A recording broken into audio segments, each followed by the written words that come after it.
So basic documents, which we'll get more detail, but certainly last will and testament, your power of attorney, which I mentioned, in the healthcare proxy, which is the kind of the end of life medical proxy, if you will, and we'll go into more detail there.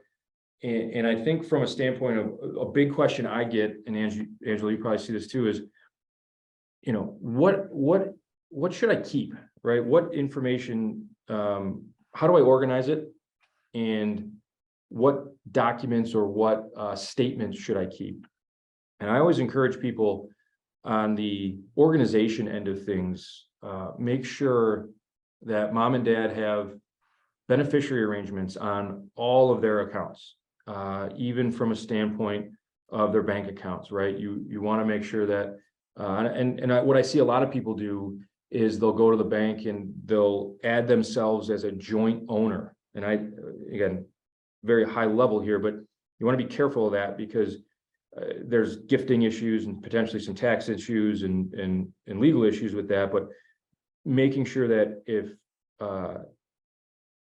once mom and dad pass, that they have proper beneficiary arrangements on their bank accounts, on their life insurance policies, on their investment accounts, that will certainly make a much more seamless transition in the estate. And I think with that also comes really new to estate planning is digital assets and passwords, right? A lot of even older people are on Facebook and have online banking, and so making sure that you are aware of where that information is and how to access it. And I think that's certainly something to talk to your parents about. And then as far as what to keep, we found clients who've come in with stacks of old paper, old stock certificates, right? Making sure, asking mom and dad, did you buy paper stock certificates back in the 60s and 70s? If you did, are they in a safe in the basement, right? Let's get those out. Let's go through them now.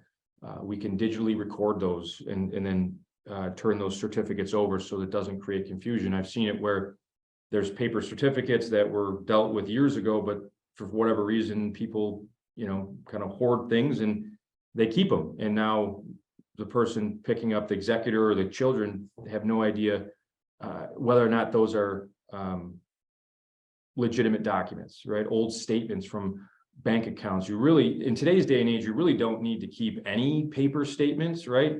Some people like to, but everything is, for compliance reasons, at pretty much every financial institution, are going to be archived if you ever needed to access them. So maybe at least keeping your last month's statement, just to have an idea of what accounts are there, is a good idea. If mom and dad keep that in a binder.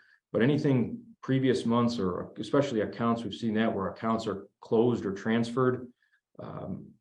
Ideally, you shred that information and just purge it from the records, or at least write in Sharpie right on it, like account closed and transferred to X if somebody wants to keep that. But I think that's a big thing. And then obviously the legal documents. I've seen recently an experience with a client where they had a safety deposit box, which are still floating around out there, and this particular client kept the will and the power of attorney in the safety deposit box. And when the family needed to access it, it became very, very hard to do. So making sure, the family members have easy access to that information is key.